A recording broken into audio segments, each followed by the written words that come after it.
he posted 95 na pages na thesis. Kaya siya naintindihan niya, naunawaan niya ang pagkakaiba ng during that time na tinatawag na Universal Church. Kaya ngayon nagkaroon ng Protestant. They called them the Protestant because of the root word protest. Parang tinawag silang, nagprotest sila sa Catholic Church during that time. So nagkaroon ngayon ng differences. The first point na gusto ko ipakita is the salvation. Ano ba ang pagkakaiba ng Catholic belief o sinasabi natin Protestant or Evangelical belief pagdating sa salvation? Naniniwala tayo both, naniniwala that is through the death and resurrection of Jesus Christ. Tawa, nung tayo ay mga dati pang mga nasa pananampalataya ng Catholicism, naniniwala tayo na si Kristo ay namatay, nabuhay namang muli upang tayo magkaroon ng kaligtasan. But the difference is this, tayo ay naniniwala na by grace alone, through faith alone, not of works. It is through Christ. He is the only way, the only truth that I have presented a while ago. Maliwanag tayo dyan in Ephesians 2, 8 and 9. So ano yung pananiwala ngayon ng Catholic belief? It is actual grace. Ito yung galing sa pagkamatay ni Kristo by faith. O pareho rin pala. The thing is, good works, baptism saves, the sacraments, the indulgences, and the fulfillment of the commandments. Kasama pa nga dyan yung penance, but it belongs doon sa sacraments. Because ang paniniwala that kapag ka nagkaroon ka ng kasalanan, there are different types of sin when it comes to Catholic faith. The venial and the moral sin. Kapag ka nakakomit ka noon, nawawala ang iyong salvation. So you have to do the penance, the indulgences, and even the sacraments upang may sakripisyo muli si Kristo sa iyo. Sabi ni Pastor, saan niyo po nakuha yan? Sinabi ni Pastor Ruel kanina, it is from the Catechism of the Catholic Church. Other from the Bible, they have their own written guide when it comes to their salvation. This is the difference when it comes to salvation. Pangalawa, asa to, bababasa natin dito sa Council of Trent, Canons on Justification, Canon 9. Basahin niyo po if anyone says that the sinner is justified by faith alone, meaning that nothing else is required to cooperate in order to obtain the grace of justification, and that is not in any way necessary that he be prepared and disposed by the action of his own will, let him be anathema. Alam mo ibig sabihin ng anathema? Let him be cursed. So kung ikaw ay naniniwala na sabi niya, if the sinner is justified by faith alone, kung naniniwala ka na faith alone, you're cursed. You have to do something with your salvation. And hindi po ito gawa-gawa lang. Nakasulat po yan sa Council of Trent, Canon on Justification, Canon 9. You can search it. Makikita nyo yan sa kanilang list of their belief when it comes to justification. Now, authority. Naniniwala tayo sa authority ng Bible alone. The power of the Scripture, wala tayong ibang authority other than the Word of God na binigay sa atin, na pinupukuhaan natin ng ating guide sa ating pang-araw-araw na buhay. Ano naman sa kabilang, they do believe in the Bible as well. Naniniwala din sila sa Biblia. In Deuteronomy 4:2 and Revelations 2:19, alagay doon, 22:19 po yan. You should not add any to the word, to any revelation ng ating Panginoon.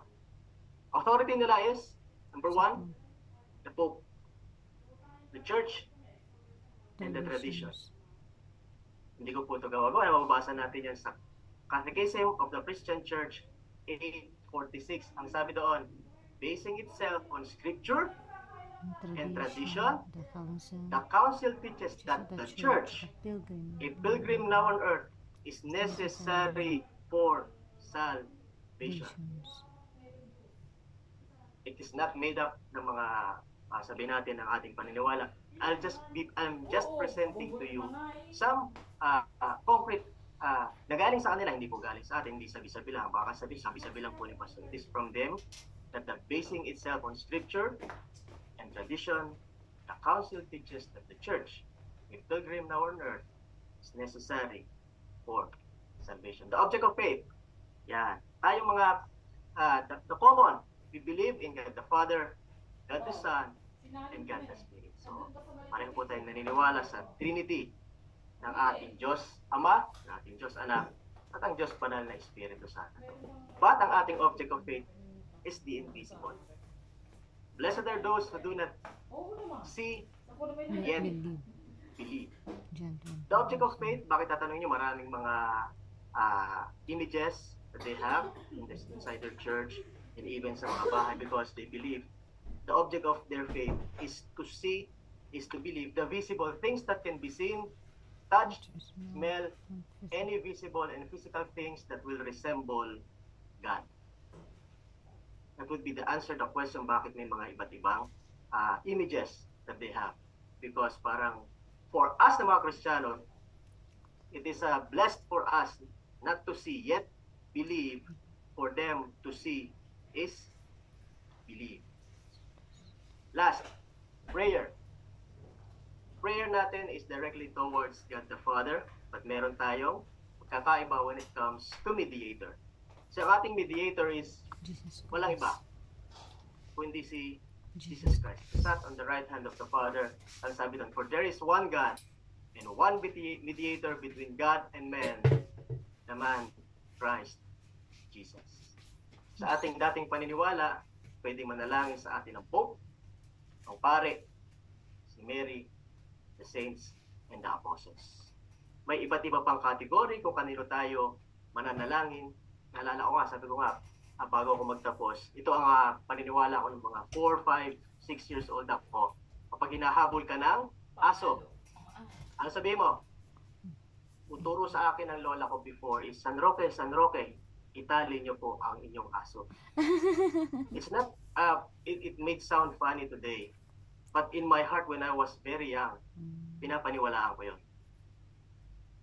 Because they have different mediator with different situation. Even nung mag-exam ka ng board exam, iba yung papanalangin mo. Pupunta ka pa sa Pangasinan, medyo malayo yun, di ba? Paano kung nasa Mindanao pa? What I'm saying is, we are given direct access to God the Father through the Lord Jesus Christ, through His death and resurrection, upang direct tayo makalapit sa trono at sa grasya ng ating Panginoon. Papaalala ko po muli, ang pag-aaral na ito is not a direct attack or in any way an attack sa Catholicism, but it is for us to understand the difference at patuloy natin maunawaan that we believe in the sufficiency, the power, and the authority of the Bible given to us. Patuloy natin ito pangahawakan, hindi iparamdam sa ating mga kaibigan na hindi kasama sa ating pananampalataya na mali sila upang ipakita ang pag-ibig ng Panginoong Hesus na kung sino man ang makaninig ng mabuting balita ay maliligtas.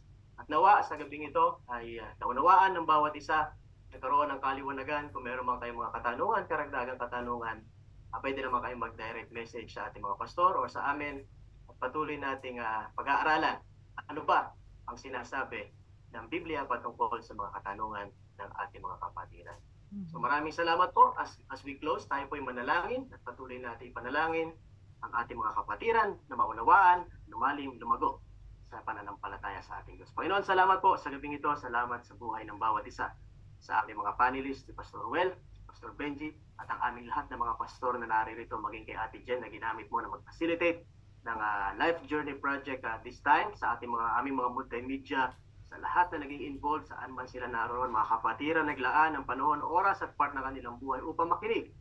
Kapatid, nagbahagi, Panginoon, ng kanilang saloobin, ang kanilang mga point of view, Panginoon. Salamat for them. At nawa, ito ay hindi matapos lamang sa gabing ito kung hindi tumimo sa aming mga puso, mailakad, magawa namin, Panginoon, sa aming pang-araw-araw na rin at may bahagi namin ang pag-ibig, Panginoon, the purpose kung bakit namin ginagawa ito, hindi para maging mapagmataas, kundi lalong lumabong ang pag-ibig namin sa lahat ng tao amin nakakasalamuyo. Because we are nothing kung wala si Kristo.